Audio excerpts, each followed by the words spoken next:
ಎಲ್ರಿಗೂ ನಮಸ್ಕಾರ. ಸ್ನೇಹಿತರೆ, ಇವತ್ತಿನ ಈ ಒಂದು ಪುಟ್ಟ ವಿಶೇಷ ವಿಡಿಯೋ ಕಾರ್ಯಕ್ರಮಕ್ಕೆ ಸ್ವಾಗತ ಸುಸ್ವಾಗತ. ನಾನು ಪ್ರಮೋದ ಕರಗೂರು. ಸ್ನೇಹಿತರೆ, ಕಳೆದ 2 ದಿನದ ಹಿಂದೆ ನಮ್ಮ ಕರ್ನಾಟಕ ಮೂಲದ ವಕೀಲರೊಬ್ಬರು, ಸಾಮಾನ್ಯವಾಗಿ ನೀವು ಅವರನ್ನು ನೋಡಿರ್ತೀರ, ಸಾಮಾಜಿಕ ಜಾಲತಾಣದಲ್ಲಿ ಆವಾಗ ಕಾಣಿಸ್ತಾ ಇರ್ತಾರೆ ಅವರು. ಇವರು ಏನು ಹೇಳಿಕೆಯನ್ನು ಕೊಟ್ಟಿದ್ದಾರಪ್ಪ ಅಂದರೆ, ದೇಶದ ಹೆಮ್ಮೆಯ ಪ್ರಧಾನಿ ಅಂತ ಕರೆಸ್ಕೊಳ್ತಕ್ಕಂಥ ಶ್ರೀ ನರೇಂದ್ರ ಮೋದಿಜಿಯವರ ಬಗ್ಗೆ ತುಂಬ ಕೀಳು ಮಟ್ಟದಲ್ಲಿ ಮಾತನಾಡಿದ್ದಾರೆ. ಏನು ಮಾತನಾಡಿದ್ದಾರೆ ಅಂದರೆ, ದೇಶದ ಪ್ರಧಾನಿ ಶ್ರೀ ನರೇಂದ್ರ ಮೋದಿಜಿಯವರು ಟೀ ಮಾರ್ಕೊಂಡಿದ್ದ ಅಂತಕ್ಕಂಥ ಒಂದು ಮಾತನ್ನು ಹೇಳಿರ್ತಕ್ಕಂಥದ್ದು. ಒಬ್ಬ ವ್ಯಕ್ತಿ ಟೀ ಮಾರ್ತಾನೋ ಇಲ್ಲ ದನ ಕಾಯ್ತಾನೋ ಅದು ಅವನ ವೈಯಕ್ತಿಕ ಬದುಕು. ಒಬ್ಬನ ವೈಯಕ್ತಿಕ ಬದುಕನ್ನು ಯಾರೂ ಕೂಡ ಪ್ರಶ್ನಿಸುವಂತಿಲ್ಲ. ಆದರೆ ಈ ಜಗದೀಶ್ ಅವರು ದೇಶದ ಹೆಮ್ಮೆಯ ಪ್ರಧಾನಿಗಳಿಗೆ ಟೀ ಮಾರ್ಕೊಂಡಿದ್ದವನು ಇವತ್ತು ದೇಶದ ಪ್ರಧಾನಿಯಾಗಿದ್ದಾನೆ ಅಂತಕ್ಕಂಥ ಒಂದು ಹೇಳಿಕೆಯನ್ನು ಕೊಟ್ಟಿರ್ತಕ್ಕಂಥದ್ದು. ಇದು ಜಗದೀಶ್ ಅವರಿಗೆ, ಅವರ ವೃತ್ತಿಗೆ, ವಕೀಲ ವೃತ್ತಿಗೆ ಶೋಭೆಯನ್ನು ತರ್ತಕ್ಕಂಥದ್ದಲ್ಲ. ನಾನು ಜಗದೀಶ್ ಅವರಿಗೆ ಕೇಳಲಿಕ್ಕೆ ಬಯಸ್ತೀನಿ, ಜಗದೀಶ್ ಅವರೇ, ಇವತ್ತು ಮೋದಿಜಿಯವರ ವಿಚಾರವಾಗಿ ಇಷ್ಟು ಕೀಳು ಮಟ್ಟದಲ್ಲಿ ಮಾತನಾಡ್ತಿರಲ್ಲ. ಈ ದೇಶವನ್ನು 57 ವರ್ಷ ಆಳದಂಥವರು, ಅಧಿಕಾರವನ್ನು ನಡೆಸಿದಂಥವರು ಯಾರು ಟೀ ಮಾರ್ಕೊಂಡಿದ್ದವರು, ದನ ಕಾಯ್ಕೊಂಡಿದ್ದವರಲ್ಲ. ಬೆಳ್ಳಿ ಚಮಚವನ್ನು ಬಾಯಲ್ಲಿ ಇಟ್ಕೊಂಡು ಹುಟ್ಟಂಥವರು ಅವರ ವಂಶಜರು ಈ ದೇಶವನ್ನು 56 ವರ್ಷ ತಮ್ಮ ಹಿಡಿತದಲ್ಲಿ ಇಟ್ಕೊಂಡಿದ್ದರು. ಜವಾಹರ್ಲಾಲ್ ನೆಹರು ಅವರು, ಇಂದಿರಾ ಗಾಂಧಿಯವರು ಈ ದೇಶದ ಇತಿಹಾಸದಲ್ಲಿ ಅತಿ ದೀರ್ಘಾವಧಿಯಾಗಿ ದೇಶದ ಪ್ರಧಾನಿಗಳಾದಂಥವರು. ಸರ್ವಾಧಿಕಾರವನ್ನೇ ಬಳಸಿ 1975ರಲ್ಲಿ ಎಮರ್ಜೆನ್ಸಿಯನ್ನು ತಂದು ದೇಶದಲ್ಲಿದ್ದಂಥ ಅನೇಕ ರಾಜಕೀಯ ನಾಯಕರನ್ನು ಜೈಲಿಗಟ್ಟಿ ತಮ್ಮ ಅಧಿಕಾರ ಉಳಿಸ್ಕೊಳ್ಳೋಕ್ಕೋಸ್ಕರ ಇಂದಿರಾ ಗಾಂಧಿಯವರು ಏನೆಲ್ಲ ಮಾಡಿದರು ಅನ್ನೋದನ್ನು ದೇಶ ಇನ್ನೂ ಮರ್ತಿಲ್ಲ. ಜಗದೀಶ್ ಅವರೇ, ದೇಶದ ಪ್ರಧಾನಿ ನರೇಂದ್ರ ಮೋದಿಯವರ ಬಗ್ಗೆ ಮಾತನಾಡುವಾಗ ಸ್ವಲ್ಪ ನಾಲಿಗೆಯನ್ನು ಬಿಗಿ ಹಿಡಿದು ಮಾತನಾಡಿ. 50 ಲಕ್ಷ ಕೋಟಿ ಸಾಲ ಇತ್ತು, ಈಗ 150 ಕೋಟಿ ಲಕ್ಷ ಸಾಲ ಆಗಿದೆ. ನೀವೇನಾದರೂ RBIನಲ್ಲಿ ಗವರ್ನರ? ದೇಶದ ಪ್ರಧಾನಿಯ ಬಗ್ಗೆ ಮಾತನಾಡುವಾಗ ಇಷ್ಟು ಕೀಳುಮಟ್ಟದಲ್ಲಿ ಮಾತನಾಡಬೇಡಿ, ಕೆಟ್ಟ ಪರಿಣಾಮವನ್ನು ಎದುರಿಸ್ತೀರಾ. ಈ ಕೂಡಲೇ ನೀವು ಈ ವಿಚಾರದಲ್ಲಿ ಕ್ಷಮೆ ಯಾಚಿಸಬೇಕು.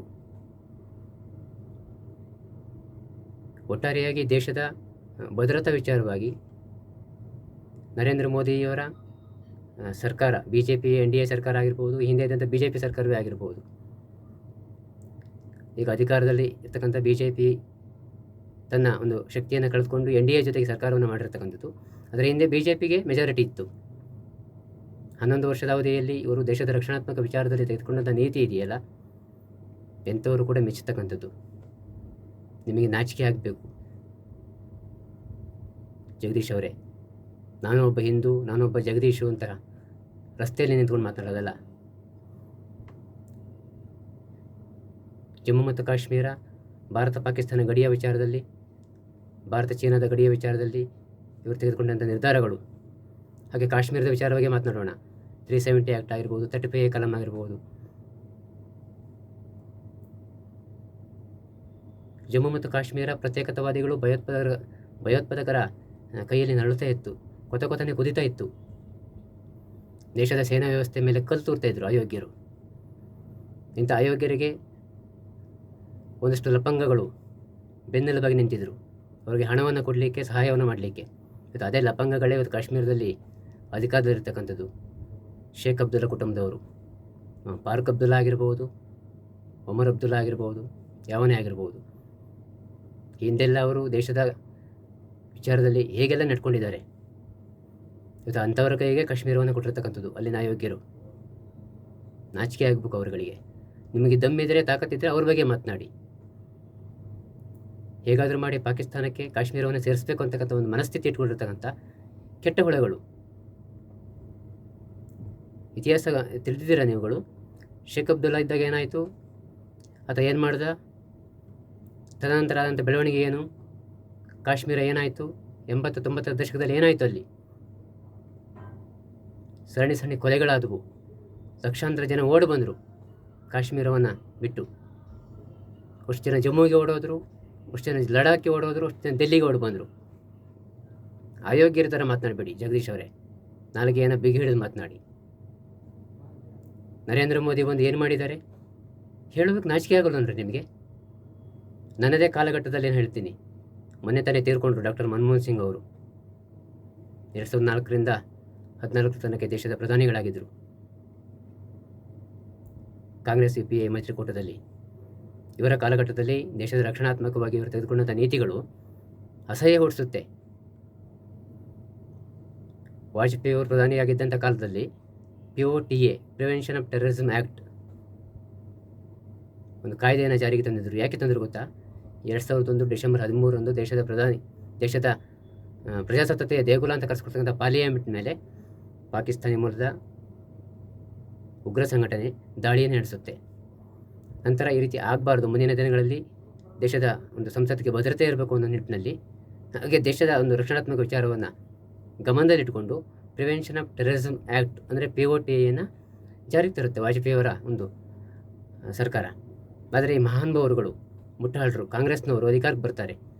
ವಾಜಪೇಯಿಯವರ ಸರ್ಕಾರ ಅಂದರೆ ವಾಜಪೇಯಿಯವರ ಒಂದು ಅಧಿಕಾರಾವಧಿಯನ್ನು ಅಂದರೆ ಅವರು ಮತ್ತೆ ಅಧಿಕಾರಕ್ಕೆ ಬರೋದಿಲ್ಲ. ನಂತರ ಬರ್ತಕ್ಕಂಥದ್ದು UPA, ಕಾಂಗ್ರೆಸ್ ಹಾಗೂ UPA ಮೈತ್ರಿಕೂಟ.